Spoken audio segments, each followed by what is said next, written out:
Moi, j'ai eu un cheminement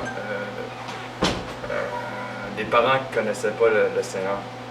Et on ne croyait pas en Dieu et tout ça. Je pense, la seule fois que j'ai mis les pieds dans une église pour faire ma première communion, me faire baptiser quand j'étais un bébé. Et ce genre de truc, ça. Mais après ça, je faisais tout ce que ma chair me plaisait en fait. Et j'ai grandi, j'étais un menteur.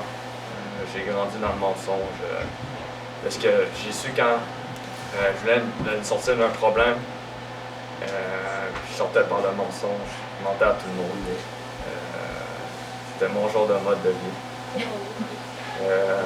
Plus tard, quand j'ai commencé à vieillir, avoir comme 17-18 ans, j'ai commencé à tomber dans l'alcool, dans la cigarette, dans la drogue, dans tous ces genres de choses que je voyais que la vie, non, il n'y avait aucun sens pour moi. Et j'essayais de remplir mon vide à l'intérieur de moi par ces choses-là. Et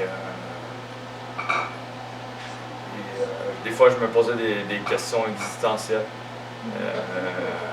Qu'est-ce qui va arriver après ma mort? Je sentais que la planète allait mal, en fait. Et j'avais une personne que j'avais rapprochée. C'est une personne qui était consciente de ce qui se passait alentour du monde. Il parlait beaucoup de la franc-maçonnerie, ces trucs-là. Ces genres de sectes. Et je voyais comment que la Terre vivait dans le mal, en fait. Et ça m'a attiré de cette façon-là. Et j'ai voulu en savoir plus et tout ça, comment que le monde fonctionnait. J'ai vu comment que la Terre était plongée dans le mal et tout ça. Et j'ai dit, si le mal existait, en fait, il doit y avoir un Dieu et tout ça. Et j'ai commencé, j'étais sans emploi, vers 18 ans, j'étais sans emploi. Et j'ai commencé à vouloir faire de la fraude. J'ai commencé à frauder le gouvernement et toutes ces choses-là avec un système qui était organisé, en fait. Je donnais un pourcentage, mais c'était sur mon nom, fait que je salissais mon nom. Et je recevais un pourcentage. Et c'est ça que je faisais. Finalement, qu'est-ce qui s'est passé, c'est que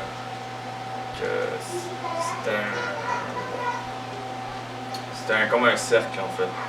Et j'ai commencé à ne pas vouloir payer ma part. Et ça m'a amené à beaucoup de problèmes, en fait. Et j'essaie de m'en sortir. J'ai eu des problèmes dans la rue, des trucs comme ça. J'ai eu un moment dans ma vie que j'ai vraiment tombé bas. Des situations que je ne peux même pas expliquer comment c'était. Je croyais même pas m'en sortir à la fin. Finalement, un jour, je me suis décidé, j'étais allé au parc Jean-Drapeau. Je m'avais assis sur un banc de parc. Et je pensais à toutes les choses qui circulaient à travers ma tête et tout ça. Je pense que j'en profite là, j'ai la paix, je veux juste aller sur le banc de parc. Et il y a quelqu'un qui prêchait à haute voix. Il prêchait l'évangile à haute voix et tout ça. Et c'était midi. Il prêchait l'évangile et tout ça. Et je sais pas pourquoi ça m'attirait, je voulais savoir plus qu'est-ce qu'il disait et tout ça. Et je l'ai vu mon pouce comme ça. Et que finalement, il prêchait un peu à haute voix. Et il s'avançait vers moi, il expliquait qu'est-ce que. Là, ils vont avoir un jugement plus tard. On est tous condamnés à la mort à cause de nos péchés et tout ça. Pour ça, il s'est arrêté de parler. Il dit.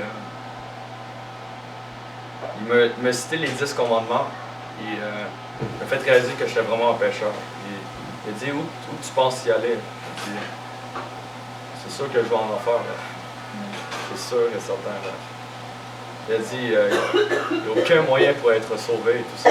Il a dit oui, il y a un seul moyen, Jésus-Christ. On voit ça. Finalement, j'ai eu un drôle de parcours. J'étais dans une église qui baptisait au nom du Père, du Fils, du Saint-Esprit. Je mettais un pied dans le monde, je revenais à Dieu. Je mettais un pied dans le monde, je revenais à Dieu. Je mettais un pied. J'ai fait ça pendant 1 an et demi, 2 ans. Et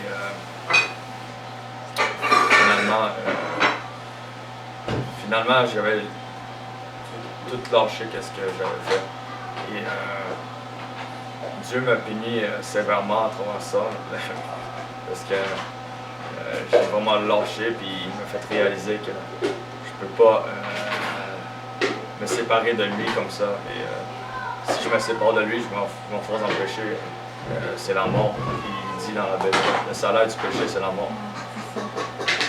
Et c'est ça que j'ai réalisé. Finalement, j'ai retombé dans le monde. Et je me suis fait inviter à un barbecue chez Jean-Yves.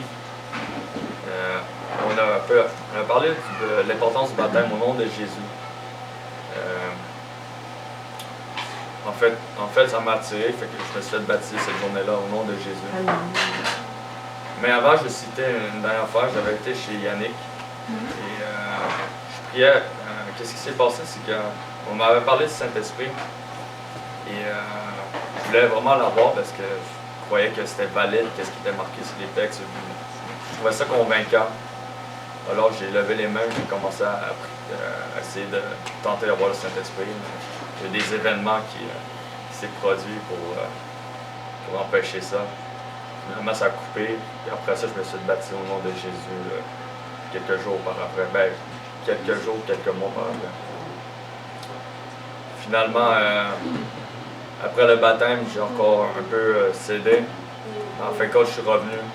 Et j'ai laissé toutes les choses du monde que j'avais auparavant en moi pour continuer à 100% avec Dieu.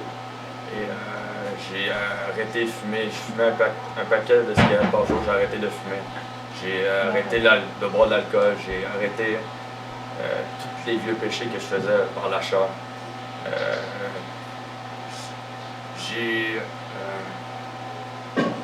Dieu m'a transformé.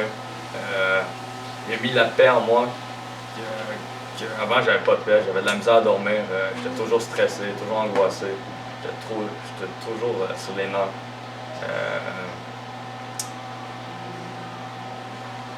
Après ça, je suis venu de plus en plus à l'église et j'avais envie d'avoir le Saint-Esprit et tout ça.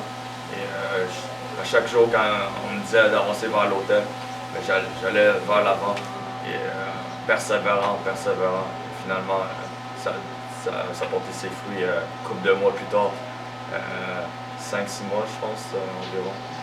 Et j'ai reçu le Saint-Esprit et tout ça. Et je pense que Dieu, à travers tout cela, il voulait me montrer la persévérance. Amen. Parce que je voyais des cas, des personnes qui allaient la première fois à l'église, ils se baptisaient au nom de Jésus, puis ils recevaient le Saint-Esprit, puis à l'intérieur de moi, ça faisait moi, je vais à l'hôtel, je gueule comme un fou. Ma voix est complètement déchirée, j'ai plus de voix, puis j'ai pas le Saint-Esprit. Il a dit, c'est quelque chose qui va pas là. Ben, cette journée-là, c'était la conférence francophone, et c'était le dernier jour, le dimanche. Et quand Dieu te révèle quelque chose, il utilisait 3 personnes pour me parler. Il disait toujours la même chose. Il disait, qu'est-ce qui bloquait en fait, c'est que tu dis Alléluia, oui, Alléluia, c'est bon. Mais qu'est-ce que tu as dans le cœur que tu dévoiles pas à Dieu? Mais dis-le, dis je t'aime ou explique. Parce que Dieu veut avoir une relation entre toi et lui. Il veut que tu te rapproches de lui. C'est des choses dans le cœur que tu as juste à les sortir. Alors, c'est ça en fait. J'ai commencé à adorer, j'ai commencé à avoir des palpitations cette journée-là. Et le pasteur qui venait de France, c'était pasteur Brochu. Il m'avait venu me parler, il m'avait fortifié en fait. Il m'avait dit plusieurs révélations, tout ça. ça m'a fortifié, vu que la journée de demain, c'est avant l'étude biblique, j'avais prié, puis c'est là que j'ai reçu le Saint-Esprit.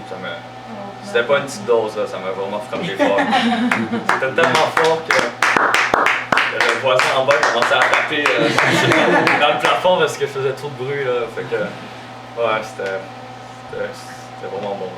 Là. Et alors, des fois, le monde pense que c'est fini comme ça, mais non, il y a toujours une course à suivre. Mener une vie de sanctification, persévérer jusqu'à la fin. Et la force et la persévérance, c'est toujours le demander. C'est une course à gagner aussi. Je suis toujours dans la course. C'est ça. Oh, gloire à Dieu. Ouais.